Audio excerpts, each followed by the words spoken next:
My friends, let us come together for a moment of stillness. Let us set aside the long history of effort, striving, petition, and fear that has so often been called prayer. Let us place down the weight of everything we have been taught about reaching out to a God who seems far away, uncertain, unresponsive, and let us open ourselves to something deeper, something quieter, something far more intimate than words or ritual can ever convey. For centuries, men and women have prayed with great sincerity. They have prayed with tears, prayed with hope, prayed with desperation. They have prayed long prayers and short prayers, prayers of repetition and prayers of pleading, and yet, for so many, prayer has felt empty, hollow, a call that receives no answer, a movement that yields no presence. Why is this so? Is it because God is silent? Is it because God withholds? Is it because our prayers are unworthy or insufficient? No, my friends. None of these are true. Prayer seems unanswered for one reason only. We have prayed from a false premise. We have prayed to a God we imagined was separate from ourselves. We have spoken into the heavens as though the divine were somewhere beyond us, hidden behind the clouds, concealed behind the stars, listening from a distance. And all the while, the infinite whispered from the very core of our own being, asking only that we turn within. This is the great misunderstanding that silences prayer.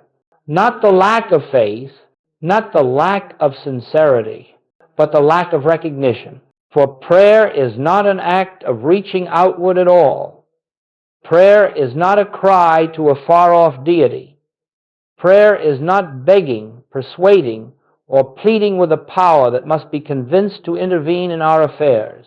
Prayer, in the spiritual sense taught by the Master, is recognition of a presence already here, already alive, already the very essence of our own being. When Jesus spoke the words, "The kingdom of God is within you," he was not offering poetry. He was not speaking symbolically. He was revealing the secret of true communion. He was telling mankind that God is not found through distance, effort, or persuasion. God is found in the quiet awareness of the invisible presence at the center of our consciousness. But because we have looked outward, because we have searched across the world, across the sky, across the pages of doctrine and belief, we have overlooked the one place where God actually is. And so prayer becomes silent, not because God is silent, but because we are speaking into the wrong direction. Imagine, if you will, a man standing in a darkened room, calling out for light. He pleads, he cries, he searches the corners of the room for a candle, a lamp, a flame, but the light is not in the corners. It is not in the walls. The switch is not somewhere across the room. The light is at his fingertips. Yet until he turns to the place where the light actually is, he remains in darkness, no matter how desperately he calls. So it is with prayer. So it is with God. We have prayed into the air and expected the answer to return through the air. But God does not dwell in the outer world. God does not communicate through distance. God does not answer from the sky. God is the living presence within your very consciousness. And until prayer is turned inward, until prayer is recognized as the silent opening of the soul to the presence that is already here, prayer will feel unanswered, not because there is no answer, but because we have not yet learned how to listen. My friends, this is the beginning of our journey today, to gently release the old idea of a God who must be reached and awaken to the truth of a God who is already closer than our own breath, nearer than our own heartbeat, present in the very awareness with which we hear these words. Let us set aside every concept of prayer that involves effort, persuasion, or distance. Let us forget, for a time, the forms and formulas, the phrases and rituals, and let us open ourselves to the possibility that true prayer begins in silence, in stillness, in the recognition that God is not a being we seek, but a presence we acknowledge. This is the first step, the first shift, the first turning of the heart toward the kingdom within. We will walk further into this truth together. But for now, rest in this simple understanding. Prayer is not asking God to come to you. Prayer is the realization that God is already here. And now, my friends, let us go deeper. For if prayer has felt silent, if communion has felt dim or uncertain, it is because humanity has rested on one great misunderstanding: the belief in a God who exists somewhere other than where we are. This belief is the root of all spiritual struggle. It is the foundation of fear, guilt, separation, and the endless effort to reach upward to a presence we imagine is not yet here. Let me say this plainly. The greatest barrier to spiritual realization is the belief that God is distant. This belief has shaped the prayers of nations, the rituals of religions, and the inner lives of countless sincere souls. Yet it is a belief without foundation in spiritual truth. From childhood, we are taught, subtly or explicitly, that God is above us, beyond us, outside of us. We are encouraged to imagine God seated on a throne, living in a heaven far removed from the world of human experience. And from such an image, prayer naturally becomes an attempt to bridge an impossible gap. We cry out to the heavens because we have been conditioned to believe that God is somewhere up there. We kneel with heads bowed toward the ground because we believe that God must descend from beyond. We speak words into the air, hoping they will be carried across the vastness of divine distance. But, my friends, there is no such distance. There never has been. The infinite does not dwell in remote spaces. Spirit is not bound by geography. Omnipresence does not exist in some places and not in others. If God is truly omnipresent, then God must be present exactly where you are. And if God is present where you are, then the belief in a distant God is the only veil that hides the presence from your awareness. It is not God who is absent. It is our concept of God that has wandered away. Let us look gently and honestly at this illusion of distance. When you believe God is far, you begin to feel unworthy. You begin to imagine that you must travel toward Him through effort, through moral struggle, through religious performance. You begin to imagine that you must earn the right to be heard. And so prayer becomes a striving, a reaching, a stretching of the soul towards something it believes is beyond its grasp. But what if the very foundation of this struggle is false? It is not God who is absent. It is our concept of God that has wandered away. What if the presence you seek is the very life that animates you, the very consciousness that knows these words, the very being that looks out through your eyes? When this is understood, the entire scaffolding of fear collapses. Unworthiness dissolves. Spiritual striving falls away. And prayer begins to transform not into effort, but into awareness. But until this illusion is recognized for what it is, the mind will continue to seek a God elsewhere.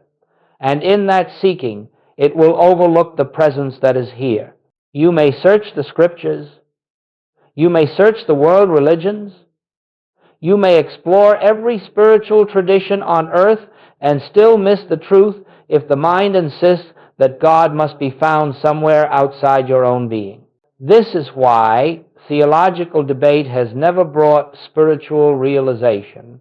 This is why ritual has never guaranteed inner peace. This is why millions pray with hope but feel no response. They are praying across a distance that does not exist. They are reaching for a God who has never been separate from them. Listen carefully to this. Separation from God is the only illusion Union with God is the only reality. The task before the seeker is not to find God, not to reach God, not to attract God, but to awaken from the dream that God is absent. The presence you call God is the very breath that sustains you, the life that never leaves you, the silence beneath your thoughts, the love that cannot be taken away. There is no distance between you and God except the distance created by thought, and thought is not reality. Thought is not truth. Thought is only a shadow on the surface of the mind. And the moment you turn within, the moment you become still, the moment you release the idea of a God who lives elsewhere, you begin to feel what has always been here. A warmth, a stillness, a quiet sense of companionship, a subtle but unmistakable presence that does not come from outside, but rises from within your own being. This is the beginning of spiritual awakening. Not the finding of God, but the recognition that God was never lost.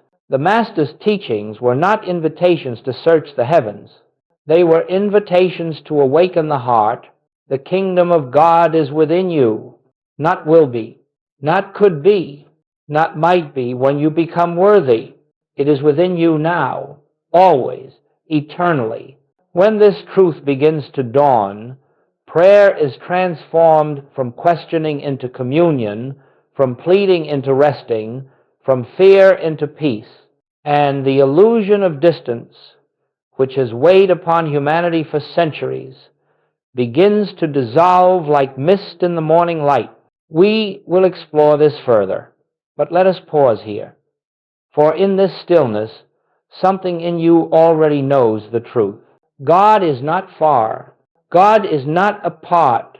God is not elsewhere.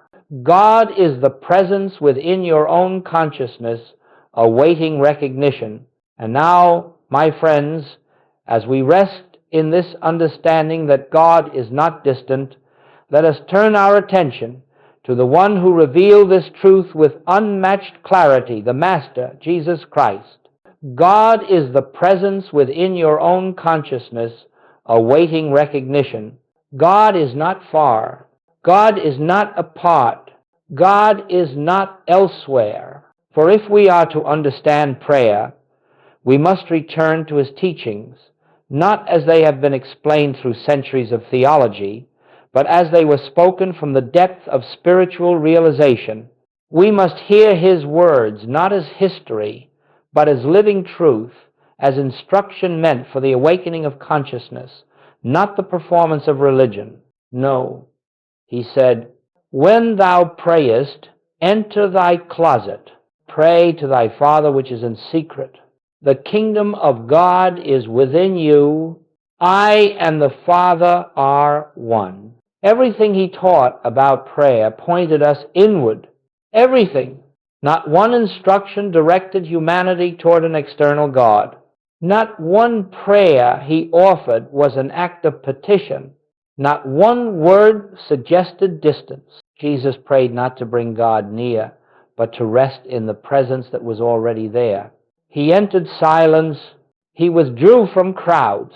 He went into the mountain, into the garden, into the solitary place, not to escape the world, but to return to the inner sanctuary where the Father was always abiding. The closet of which he spoke was not a room of wood and stone.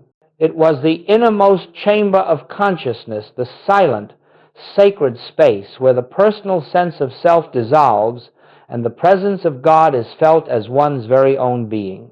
This is prayer, not words, not supplication. Recognition of the Father within, of the life that cannot be separated from your life, of the Spirit that breathes you, moves you, lives you.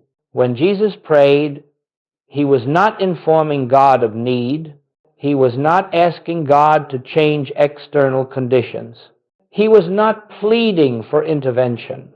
He prayed in order to experience the Father's presence, to become aware of the spiritual reality that is always here but unnoticed when the mind is filled with fear, desire, and the noise of the world. This is why he could say, your Father knoweth what things ye have need of before ye ask him. Consider the depth of that statement. If the Father already knows, then what purpose does asking serve? Why ask for what is already known? Why plead for what is already established in divine completeness?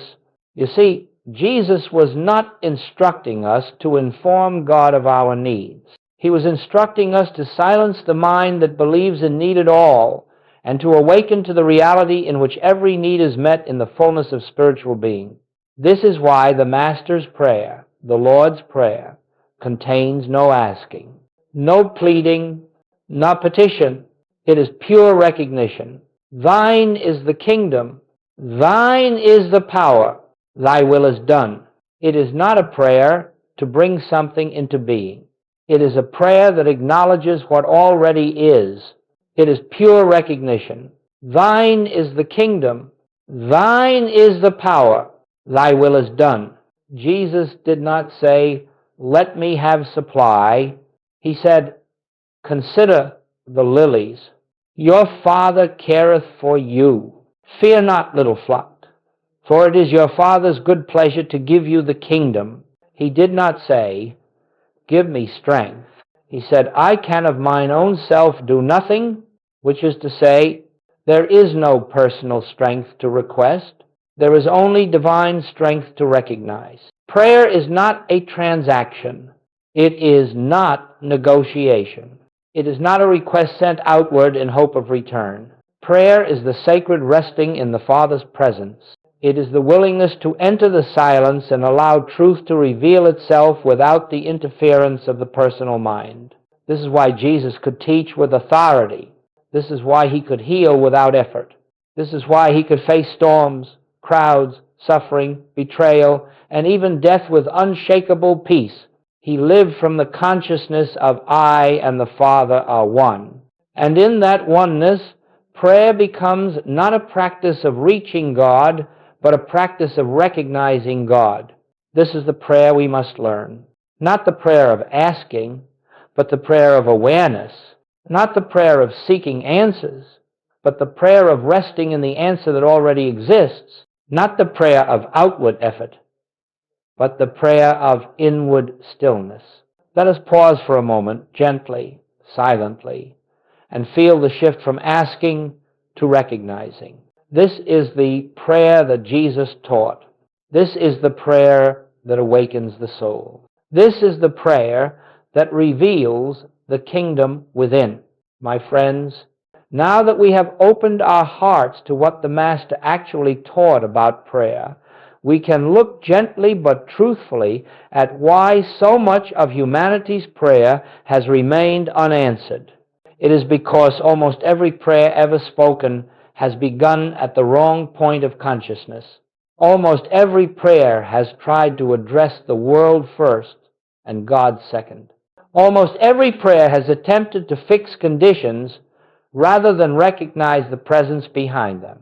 Joel Goldsmith called this mistake the most universal error in spiritual life. He called it seeking second. To seek second means to look first at the appearance, the illness, the lack, the conflict, the fear, and then to call upon God to repair it.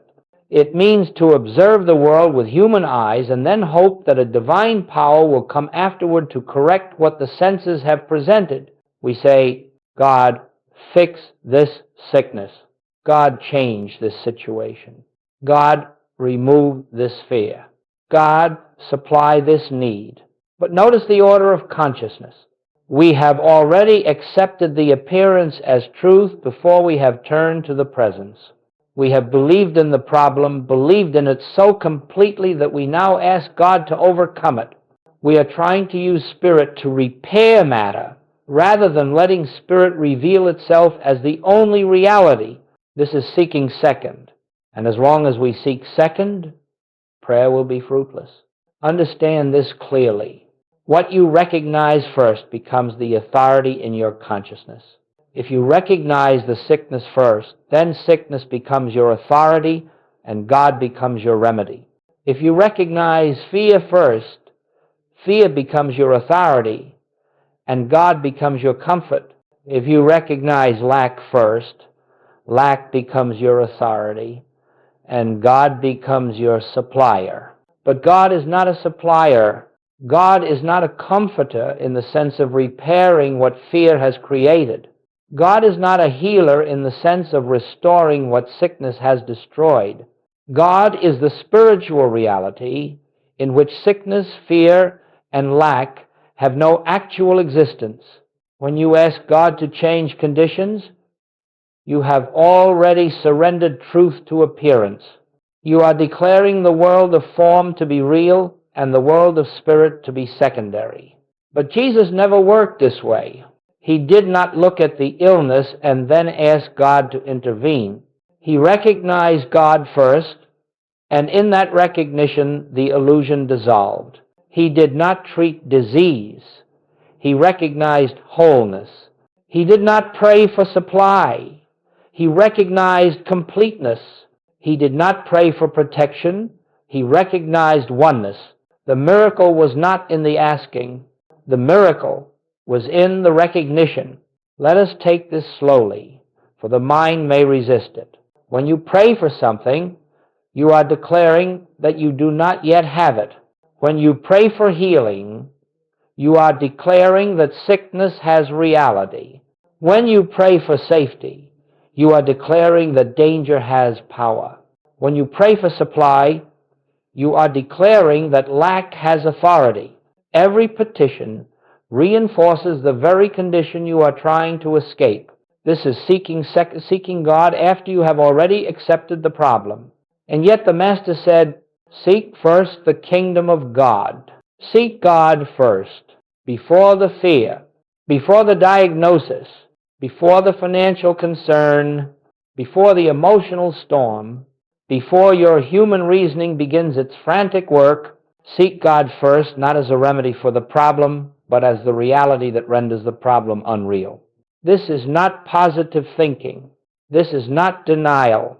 This is not affirming something you hope to believe. It is a shift in consciousness. It is turning from appearance to presence. It is recognizing that the spiritual reality is primary and the visible condition is secondary. When you seek first the kingdom, which is another way of saying recognize God first, something remarkable occurs. The problem loses its authority. The fear loses its grip. The condition begins to dissolve without force, without struggle, not because you have changed the outer world, but because you have withdrawn your belief in it. Goldsmith taught that when you recognize the presence, the so-called problem melts away in the light of reality, just as darkness melts when a lamp is lit. You do not have to fight the darkness. You only have to turn on the light. So it is with the conditions of life. We are not here to fight them. We are here to recognize the presence that renders them powerless. This is why asking does not work. Not because God refuses, but because asking begins from the wrong center, the human sense of lack, fear, and separation. True prayer does not begin with asking. True prayer begins with recognizing the presence, recognizing the oneness, recognizing the spiritual reality that was here before the appearance and will remain long after the appearance is gone. Seek first the kingdom, not second, not after the fear, not after the diagnosis, not after the worry has already taken root. Seek first, and you will discover that the kingdom has already been seeking you. Let us sit for a moment in the stillness, not asking, not seeking remedies, not reaching outward, but simply recognizing where I am, God is, and that is sufficient. And now, my friends, having seen the futility of asking and the subtle trap of seeking God only after we have already bowed to appearance, we approach the great turning point, the reversal of consciousness that marks the beginning of true spiritual life. This reversal is not dramatic. It is not emotional. It is not accompanied by fireworks or visions. It is simple, quiet, gentle, but it changes everything. It is the moment when we stop looking outward for God and start recognizing the presence within. This is the reversal experienced by every mystic, every illumined soul, every man or woman who has tasted the deep peace of the Spirit.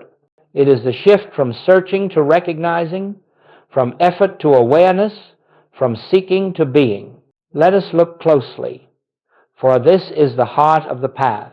For so long we have lived turned outward. We have looked to the world to tell us who we are. We have looked to circumstances to determine our well-being. We have looked to people for love, approval, guidance, security. We have looked to the body for identity, to the intellect for understanding, to our emotions for truth. But in all of this outward turning, we have neglected the one place where reality can actually be found, the silent center of our own being. The reversal is the moment we turn inward.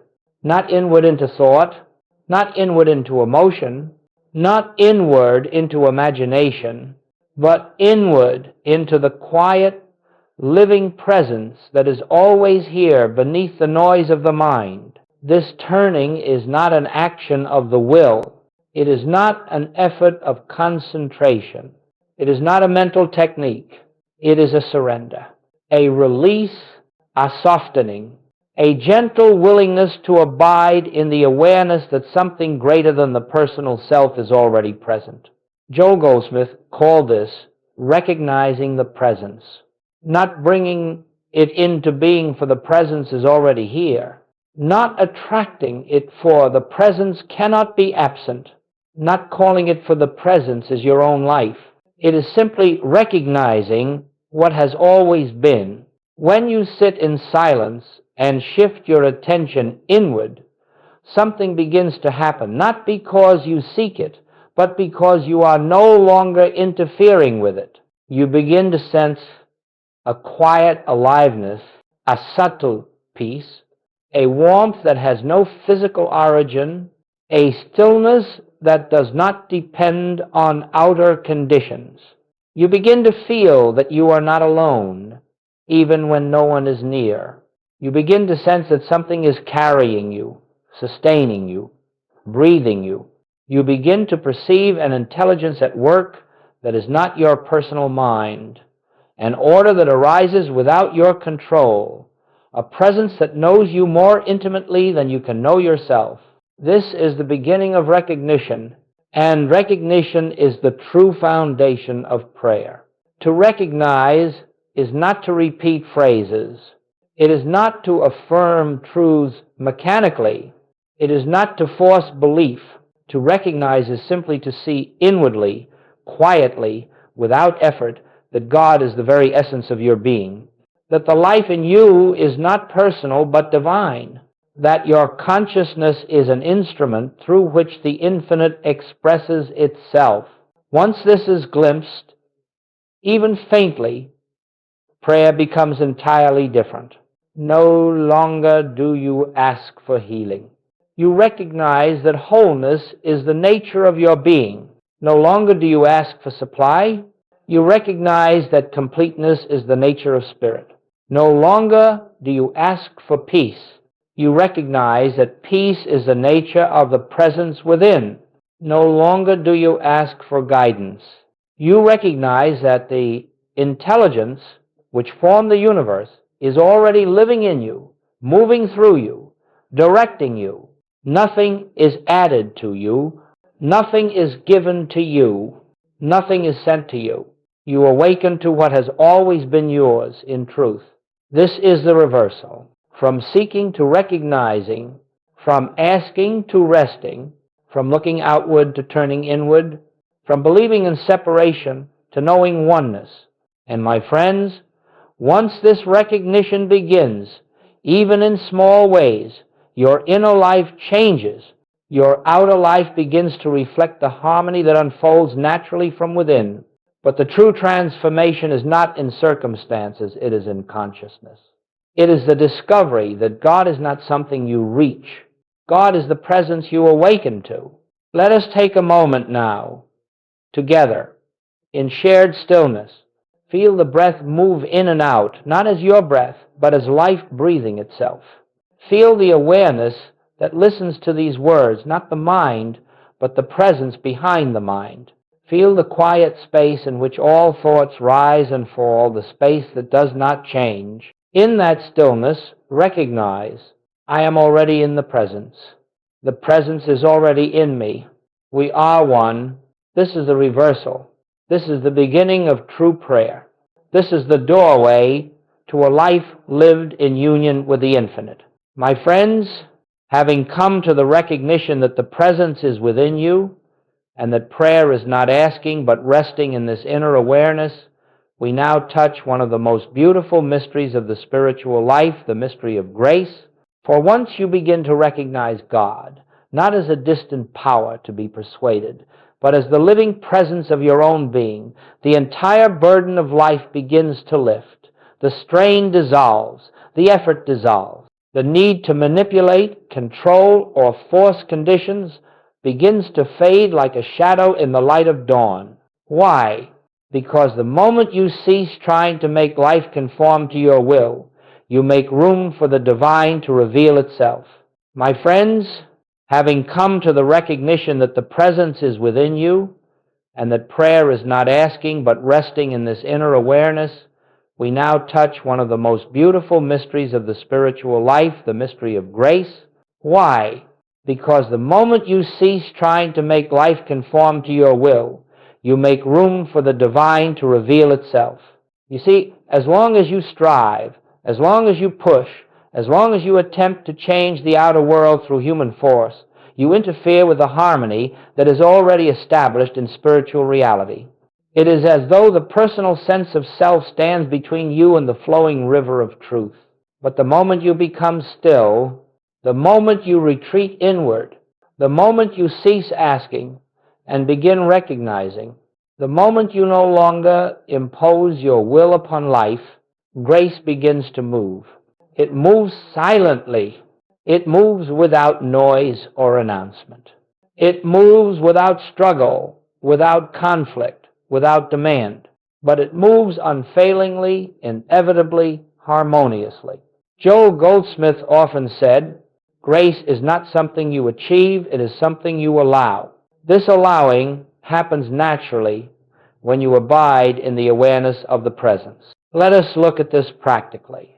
When you recognize the presence within and rest in stillness, fear loses its anchor, and without fear, the body begins to heal itself because the life within it is already whole. When you recognize the presence within, the sense of lack dissolves, not because money falls from the sky, but because you are no longer living from a consciousness of limitation.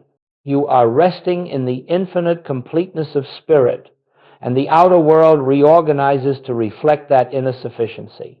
When you recognize the presence within, relationships soften. You respond not from ego, not from the desire to be right, not from historical wounds, but from the quiet love that lives beneath all human appearances. And harmony unfolds where conflict once seemed inevitable. When you recognize the presence within, confusion gives way to clarity, not through the labor of thinking, but through the quiet inner movement of intelligence that acts without your control. The right idea appears. The right direction becomes clear. The right step presents itself without strain, and all of this happens without effort because it is not you accomplishing it. It is the activity of the presence. Spiritual healing, spiritual supply, spiritual guidance are not the result of forcing, trying, or working. They arise when the personal mind becomes still enough for the divine to express itself. Think of a pool of water. When the surface is agitated, the light cannot reflect. But when the water is quiet, perfectly still, the light reveals its beauty effortlessly. So it is with consciousness. When your mind is troubled, anxious, striving, fearful, reactive, the presence cannot reveal its harmony. Not because it is absent, but because the agitation of thought prevents recognition. But when you become still, when you rest in silent acknowledgement, when you stop striving, the presence shines of its own accord. This is why the Master could rebuke storms, heal the sick, multiply bread, raise the dead, not because he possessed a supernatural power to manipulate the world, but because he lived from the consciousness in which there is no separation, no fear, no lack, no death, only the activity of the Father. He said plainly, "I do nothing of myself, the Father within me doeth the works." This is grace, not effort, but divine activity. You and I experience this same grace when we recognize the presence and abide in it, not as a method, not as a technique, not as a means to achieve results, but as the natural unfolding of reality when the personal self is no longer interfering. My friends, when you turn inward in recognition, you begin to feel the subtle peace that has always been here. Remain there, even for a moment, and watch how life reorders itself without your command. This is true prayer. This is spiritual living. And this is how transformation occurs, not through effort, but through grace. Let us pause for a breath of silence and feel the quiet activity of the presence in this very moment. My friends, we now come to one of the most sacred elements of the spiritual path, entering the silence. Without the silence, the presence remains merely an idea. With the silence, the presence becomes a living reality. For the silence is not the absence of sound. It is not the blankness of mind. It is not the quiet that follows a busy moment. The silence is a dimension of consciousness, a state in which the personal sense of self no longer stands between you and the infinite. In this silence, you do not think of God. You do not speak to God. You do not ask God for anything. You do not even contemplate God. You simply rest in God. Goldsmith called this the practice of the presence. But let us understand what this means, for it is easily misunderstood. Many imagine that practicing the presence is a mental exercise, repeating certain truths, holding certain ideas, trying to stay focused on spiritual thoughts. But the presence cannot be practiced in thought because the presence is not a thought. The presence is the living reality of your own being. Thought can only point to it. Thought cannot reveal it.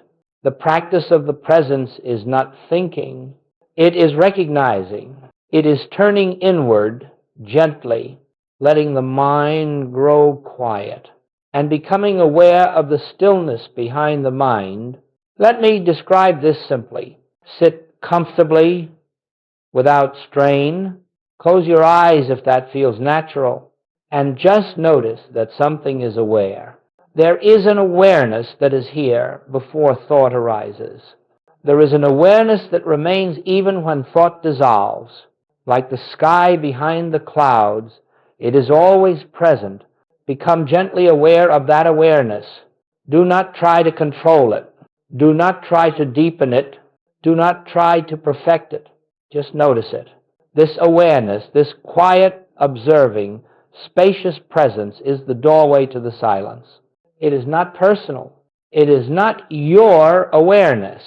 It is the one presence expressing itself as your capacity to know, to witness, to be. Rest there without effort. When thoughts arise as they will, do not resist them. Do not chase them. Do not fight them. Do not try to silence them.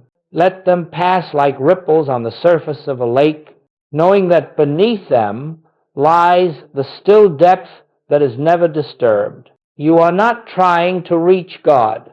You are letting go of the belief that you were ever separate. This is the silence.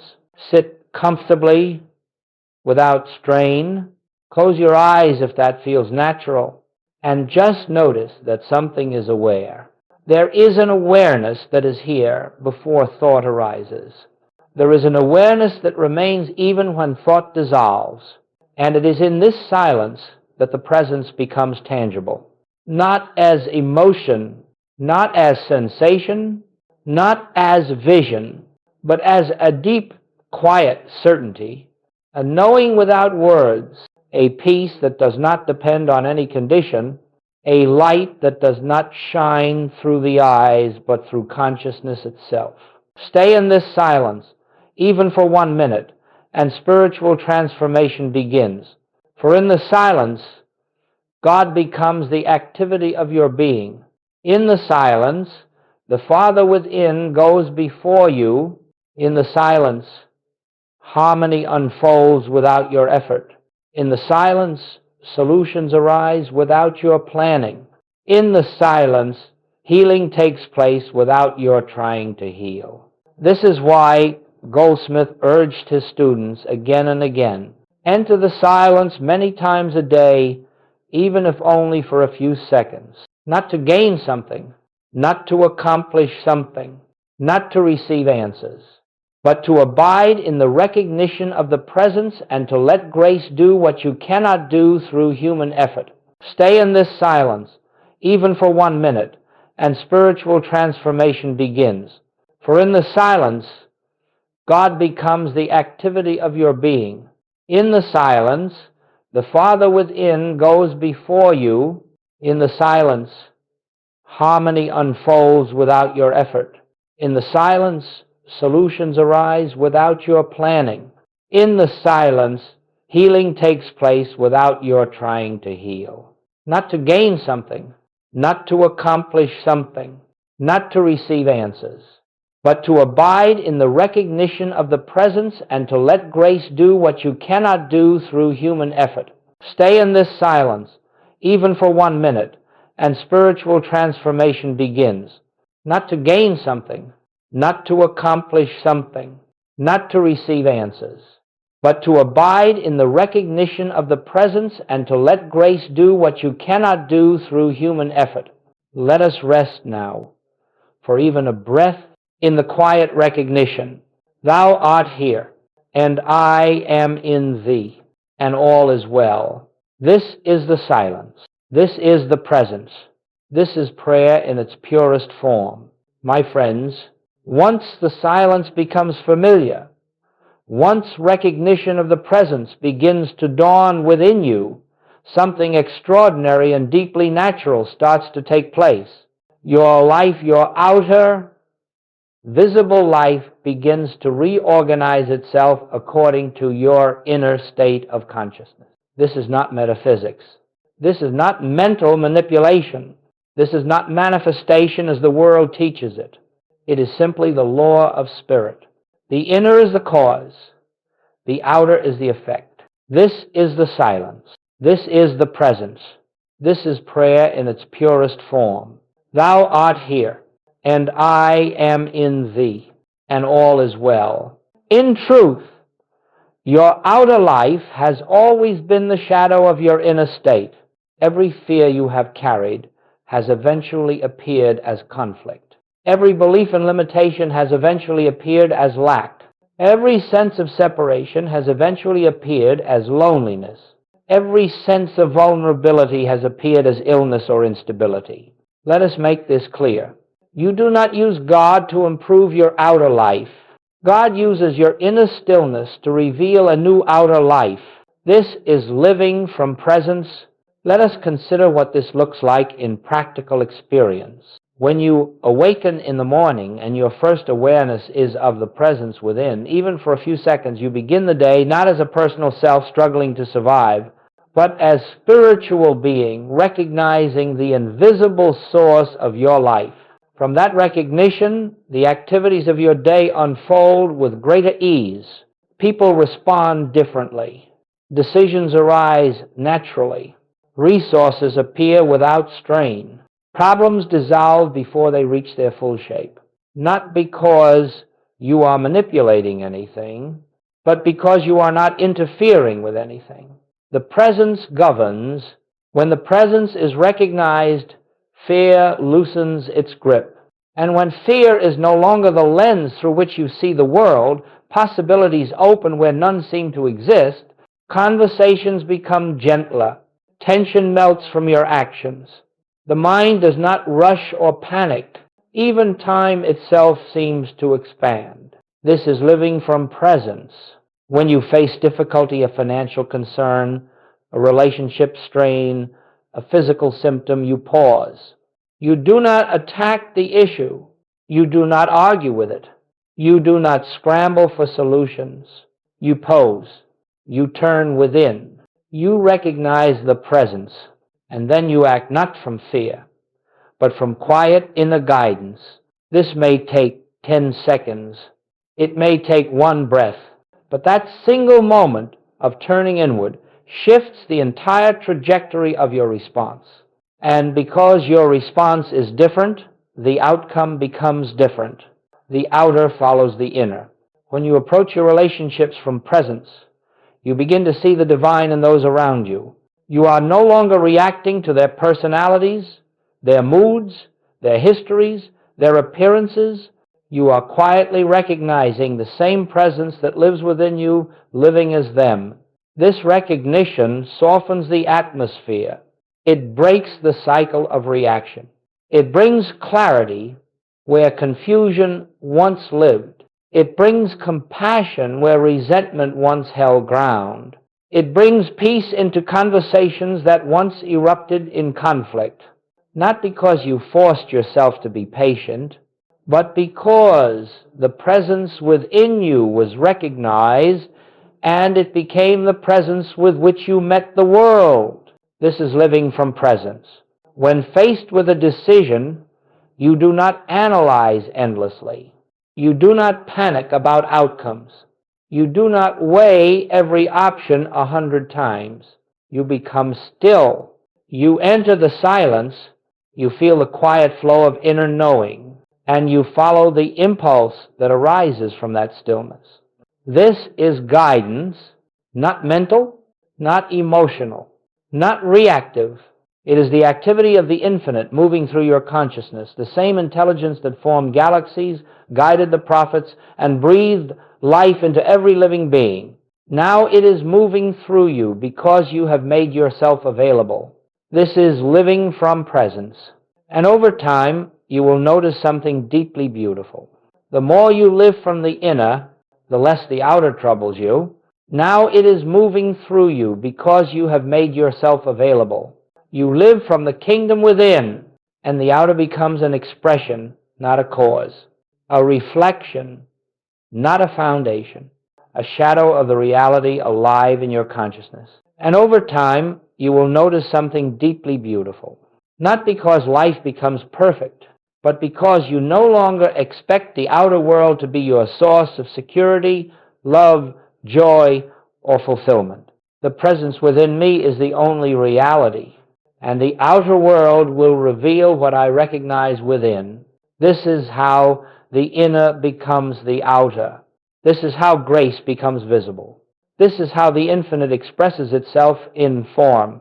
My friends, as we come to the close of this message, let us return to the simplicity with which it began. Let us return to the still point within the kingdom that Jesus spoke of, the presence that Joel Goldsmith dedicated his life to revealing, the reality that has been quietly inviting you home throughout these words.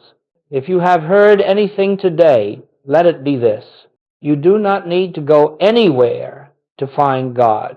You need only turn within. You do not need to earn the presence. It is already yours. You do not need to perfect yourself to deserve it. It lives at the center of your being. You do not need to wait until you are more spiritual, more disciplined, more worthy. The kingdom is present now, fully, wholly, completely. All that is required is recognition. Recognition is not effort. Recognition is not performance. Recognition is not striving. Recognition is simply remembering what you truly are: a spiritual being, an expression of the infinite, a branch of the living vine, a place where God is being God. Each time you turn within, each time you enter the silence, each time you rest in the awareness that the presence is here, now, you are returning to the kingdom within. And from that kingdom, life flows with a new rhythm, a rhythm not shaped by fear or effort, but by grace. As we close, let us set aside all concern for the outer world. Let us release every temptation to seek God as a remedy for problems. Let us surrender the need to fix, change, or control life. Let us return gently, quietly to the truth. The presence is here. The kingdom is within, and I am one with it. In that recognition, all fear dissolves. In that recognition, all struggle ends. In that recognition, all things are added, not because we seek them, but because we have sought first the reality behind all things. My friends, wherever you walk after this moment, wherever you go, whatever tasks, conversations, decisions, or challenges await, remember this: you carry the kingdom with you. You live in God, and God lives as you. You are never alone, never separate, never outside the embrace of the infinite presence. The path forward is simple, not easy in the world sense, but simple in truth. Turn within, recognize the presence. Rest in the silence. Let grace reveal your life. This is the infinite way. This is the teaching of the Christ. This is the life of the Spirit. And this, my friends, is the home you have been seeking. Let us close in quiet recognition. Where I am, God is. Where God is, all is well. And this truth goes before me, now and forever.